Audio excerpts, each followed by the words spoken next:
Hi everybody, it's me, Jennifer at Little Metal Foxes, and I just wanted to give you a quick tool tip for tonight and catch you up on some of the cool stuff that's happening. I know Helen from Little Metal Foxes is going to be joining me here shortly, so when Helen is available, we'll pop her on. So, I've got some great tips for you tonight. I want to show you, hi Shauna, I want to show you guys a couple of great tips that I like for the Flexshaft. I've got the Flexshaft class coming up on March 6th. And if you don't know, if you have a Flexshaft and don't know everything that it can do for you, I want to show you all the cool things it can do. And I've got a couple of tips for this that make your life a lot easier. And I want to talk about some care feeding and what else it can do. Helen has joined us. Hi, Helen. How are you? And hi, Shauna. I see you there. I'm waving at you back.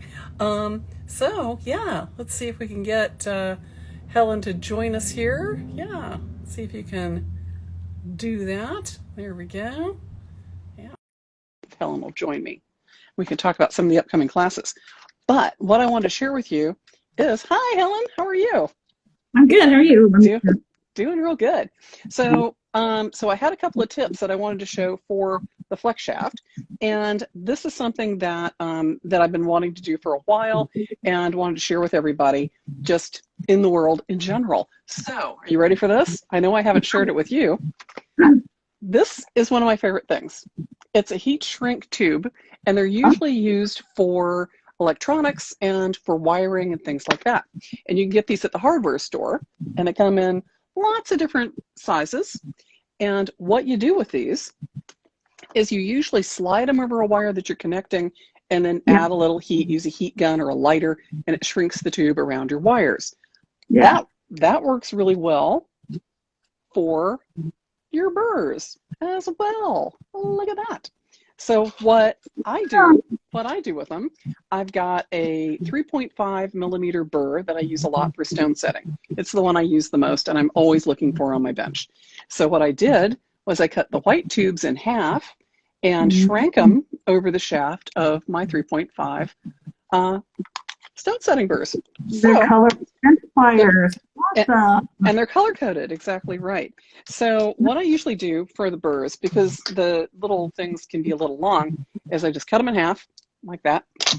And I'm gonna slide it right on.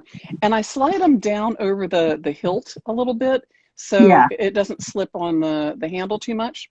And then just using a candle or a heat gun or a lighter, you can just heat that tube, and I spin it just a little bit as I heat it, and that shrinks it down over my burr. And this is a Kraus burr, which I use for a lot of things. I'll tell you more about it during one of the stone setting classes or one of the Flexshaft class coming up. But the Kraus burrs I use a lot, so I've color coded them in red, and they're my go-to burr when I'm doing other stuff. The other thing that I use them on, file handles. These are my three favorite files, and it actually makes it a little grippy, a little softer, and this is really kind of nice. And that way, in the bunch of files I have on my bench, I can see these really easily. But it gives it a little bit of a softer handle, and it color codes them so I know which one's which when I'm grabbing them out of my bench pen. So anyway. That's very cool. And I have something to share when you're done. Yeah, go for it. What have you got? So I did a little playing today. Let me go get my burr that I played with today. Okay. Meanwhile, here you go. I'm going to do it again so you guys can see. So I've got the shrink wrap tube over my cross burr, and I'm just going to heat that since I have another one here. Just going to heat it. And like I said, you can use a heat gun or a lighter or just a little, yeah, there we go. And it kind of tightens down over your tool. And it actually gives it a little grip too in your Flexshaft, so it keeps it from spinning in my Flexshaft, which is nice. But yeah, so what's your tip? So, well, I was watching somebody else on Instagram, a little picture, and so it inspired me to do a little engraving work with tiny itsy bitsy little ball burr Love a ball burr. They're the And workhorse of the studio. They're my favorite. and so I did this. I just filled that in with Sharpie, so it's not even a patina, Right. just to play around and see. Because this is actually an idea I've been trying to. It's been floating around my brain for forever, and then just to see how easy it was to. Oh wait, where am I? There it is. Oh, have So, it. anyway, so I was trying to Where's write. Chris? Chris is there. Hi, Chris. Yep. And okay, so there you can kind of see it. So I was trying and also testing the speed at which it would work better. Oh, that's better. Yeah, yeah. The speed. So I figured out that, or for me, the faster I went, the more control I had on my writing. Yeah. And this is like a 1/4 inch strip. I was just getting grabbed. Yeah. Were you using a regular ball burr, a serrated one, or were you using the diamond burrs? No, I was serrated, total regular. But it's so tiny. I know. They're awesome. And they're awesome for texturing. They're awesome for filling in between graved lines. I like using the diamond burrs for that too. And again, the Flexshaft class is coming up on March 6th. And I got to tell you, diamonds are a girl's best friend right here. And they can drill holes in things like glass and rocks and cut beads in half and all kinds of stuff. So for all the things that the Flexshaft can do, March 6th. Also, I'm going to show you how to turn your Flexshaft into a belt sander. I got one too. I love it. So I'm going to show you how to turn your Flexshaft into a belt sander, which is great. I use that for all kinds of things. When I watched the class, oh my God, that was amazing. How to turn it into a hammer, because that's awesome too. And I know Chris is here. I know this is one of your favorites. Thursday. Turning that into an engraver. I know you got yours on the way. Yay. But turning it into a hammer hand piece, turning it into a sander, turning it into things that can cut beads in half. You can turn it into a lapidary sort of thing. So the Flexshaft class is coming up, and if you don't know which one to get, you don't know what all of these things do, because there's so many of them, and you're like, what on earth are they all for? I'm going to tell you what they're for and how to use them. And it turns into the most productive tool in the studio. And you showed me things in that class that I hadn't even thought of. I also work with glass, and to be able to use the Flexshaft on my glass in different ways that I had not thought of. I mean, right. Yeah, it's crazy. I mean, seriously, a lot of people are thinking, oh, I'll just use it for drilling, or I'll just use it for this, and polishing, drilling and polishing. And if that's the limit of what you're using your Flexshaft for, come and see me on March 6th, because seriously, it will blow your mind. I've had people that are just like, we have to put down some plastic sheet because their brains are literally exploding all over the studio. But it's awesome. Yeah, it's a great class. And we've also got turtles and tabs coming up. So stone setting class next Wednesday. Julia has an electro etch class coming up. So if you're interested. Say what? I'm really excited about that. Yeah. Class. Yeah, that's going to be great. So if you're interested in doing etching, but you don't want to work with a lot of the chemicals, electro etch is really, really great. There is so many things you can do. You can actually make roller mill plates with electro etching and then use them in your rolling mill to produce more textures. Like that. That looks awesome. Yeah, electro etching right there. Love it. So yeah, so if you want to do a little electro etching, she's got that coming up.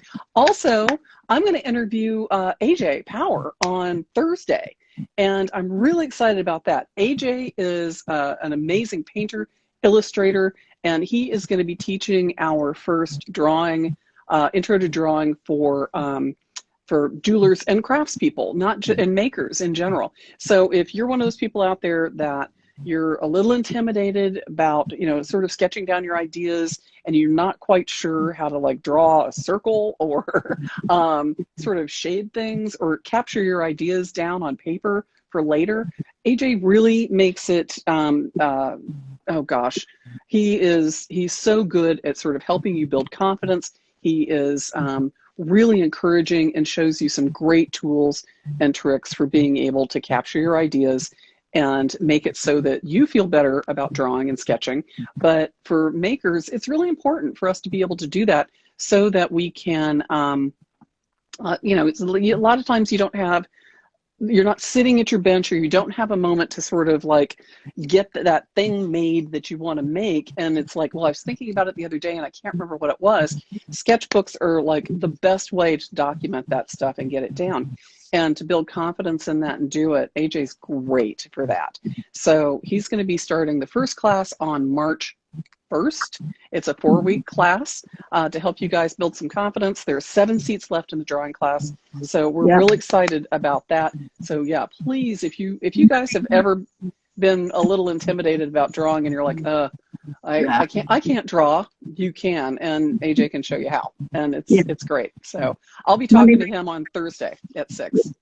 So yeah, so you can kind of see how awesome he is in person yourself. Yeah. So anyway, and we got Rolling Mill Textures coming up on Rolling Mill Essentials and Textures coming up on March 27th.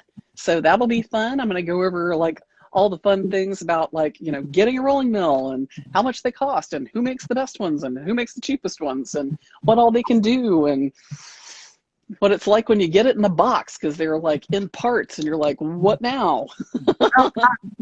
They don't come all put together? No, they don't. So yeah, it can be a little exciting. Some of them do not come all put together.